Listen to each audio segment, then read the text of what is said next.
Hey, Magic 8 Ball! Is this week's vlog gonna be the best ever? Ask again later.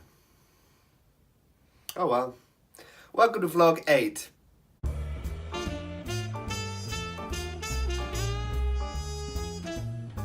How have you been? Welcome to the show. This week I did a little bit of filming where I was playing a father of a 11-year-old boy.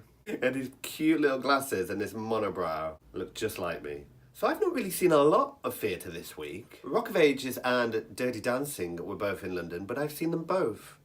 And I didn't really need to see them again. So Conleth Kane went straight into the album charts at number 3, knocking off Ed Sheeran with his debut album, Proud. He was live at Zedel on Monday for his album launch. Here's one of the songs off that album, The Grass is Greener. They say the grass is greener on the other side. With you, I never felt the need to run or hide. With you, the stars lit up the sky like never before.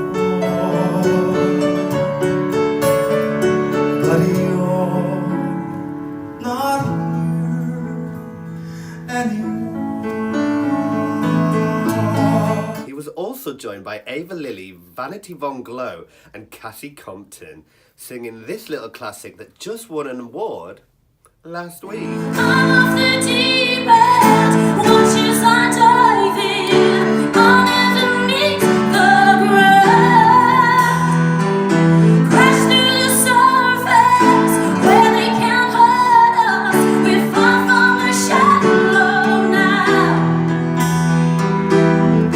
In the shallow, in the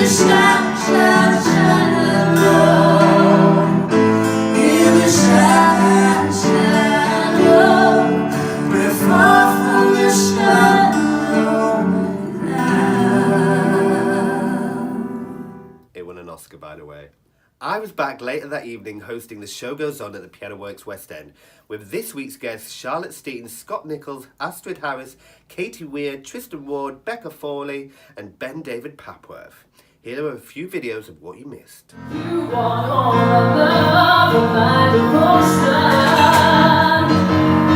You walk my love so right on line. Yes, and when we dance, make them think they stand a chance, then refuse to see it through. Well, that's a thing I'd never do. Beyond the sea, she's there watching for me. If I could fly like birds on high, then straight to her arms, I'd go sailing. Eyes, though they don't see us fall now, they see more like how things really are now. Every time I touch you, you just tremble inside, and I know how much you want me now. You can hide. You make me feel like a natural woman. You make me feel, you know you make me feel. You make me feel like a natural woman. A natural woman.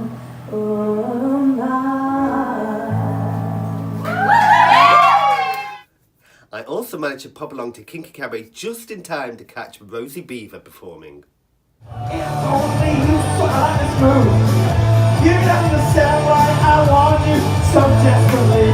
Right now you just missed the show, and I can't believe you don't know. Oh oh, you don't know you're beautiful. Oh oh, that's what makes you beautiful. Oh oh, that's what makes you beautiful. Thank you. I managed to catch up with my friend Kane Oliver Parry for an interview this week. He is hilarious. Such a good show. I really enjoyed that, yeah. I was the weird. I was the weird bat boy, and then Cam Sharp Did you took actually over. make that noise? Yeah, it's on the fin folds on the apparently. sound effect. Like that. I don't even think it's a bat. It's a pterodactyl. You can see the rest of that video later next week. I managed to catch Sasha Vega's all-male Pirates of Penzance. Their voices are spectacular, and I really enjoyed it. Some beautiful boys. I think my favourite bit is when they make the ship. It's beautiful. I managed to interview 14 of the cast members. I was exhausted. I knew of Gilbert and Sullivan pieces, but I'd never done a Gilbert and Sullivan piece. And I'd never even looked at G&S before I went into audition. I did it at college. I did Pirates and Dilathy at college. We're both very recently graduated, so it's very new to both of us, I think. Yeah, my first musical. Well, patience. We've both done Pinafore and Pirates, Mikado, Iolanthe, but not together. We didn't do Iolanthe. No. Because it was written so long ago, some of the jokes literally went past my head, and I'm thinking, like, how's this going to work? But people really listen and get the jokes. I knew they were a little bit quirky and crazy. I don't get Shakespeare straight away, but when I read this, I was honestly like, this is the old school version of Family Guy. It's that funny. I never heard this. It's blatantly funny and brilliant, and I'm overwhelmed by how good it is. And these two guys, Gilbert and Sullivan, wrote it. So if that's not a selling point, then nothing else will be. Family Guy have parodied a lot of Gilbert and Sullivan, actually. I bet they have. Bet they did Family Guy, to be honest. Wilton's music hall is beautiful. I once filmed Sherlock Holmes in there with Jude Law and Robert Downey Jr. Just saying. Big news this week for the Theatre Cafe. Originally opened 4 years ago in Shaftesbury Avenue, they've announced that they're expanding to a second location on St Martin's Lane. They'll be opening a new location in June with promises of more live music to come. Tori Allen Martin has announced that she's going to be working on a new EP with Tim Potty Jones. If you saw her last one, it's incredible. You can still get it on iTunes. Check it out. So I went along this week to see a workshop presentation of the Serial Cafe. You can tell they've thrown a lot of money at this production. You even get a free bowl of cereal during the interval. As you know, I love new writing and new musicals in particular. I just don't think that this was anywhere near ready, even for an initial workshop. Spent a lot of money and got an incredible cast. I just think they should have spent a bit longer working on the book in pre-production before taking it to the stage. This is a red pen. It costs about £1.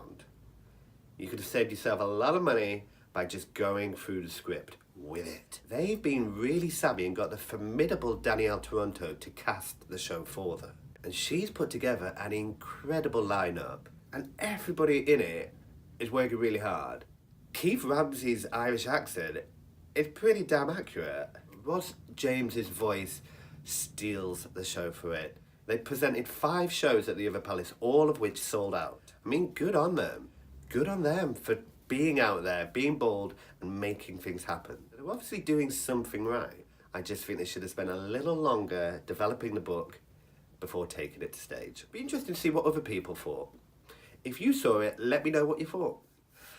So announced this week, Sheridan Smith is going to be playing the role of the narrator in a forthcoming production of Joseph at the Palladium. Still no word of who's going to be Joseph himself. It'll be interesting to see what Sheridan Smith brings to the production. If she turns up. I didn't say that. So Club 11 have announced that Jeremy Jordan's going to be returning to London for another series of concerts at Cadogan Hall. Tickets went on sale this week and he'll be doing 3 dates in October. A brand new production of Maggie May, written originally by Lionel Burt, who wrote Oliver, is coming back to London after 54 years. The new production will be at the Finborough Theatre and will star Cara Hayworth, who you might have seen recently in Scylla. It will also star the beautiful James Darch. I interviewed my old pal Catherine Millsom this week, who told me all about her one-woman show From Afar. It's about... Agnes has basically spent her life writing letters, and she works at the Royal Mail, and she loves letters, and she loves the fact that, you know, people think about other people and they take their time to, you know, think about them and write beautiful, you know, letters and beautiful writing, and I'm not going to give you any spoilers. Oh, sounds interesting though, doesn't it? When I first read it, I loved Agnes. I thought she was very lonely, very misunderstood, and she's having a bit of a bad day, if I'm honest, but I won't tell you why, because you'll have to come and watch it to find out. It's written by David Coverdale and is part of the Vault Festival and will be on later this week. And if you're coming on Wednesday, I will be hosting a post-show Q&A with Kat and David to talk all about the show. So last night was the 19th What's on Stage Awards. It was an incredible evening. It might well be a popularity contest, but it really does recognise some shows that wouldn't ordinarily get noticed by these type of awards. There were performances from Six, Heathers and Spring Awakening, all of which took home awards, as well as Rachel Tucker, who was incredible. Vanessa Redgrave, Patti LuPone, Aidan Turner and The Inheritance all won awards as well. So that's it for this week. If you're free tonight, Ryan Anderson still has a couple of tickets left for his show at the Space. Following that, it's a cast takeover by Aladdin of The Show Goes On. And I'll see you next week.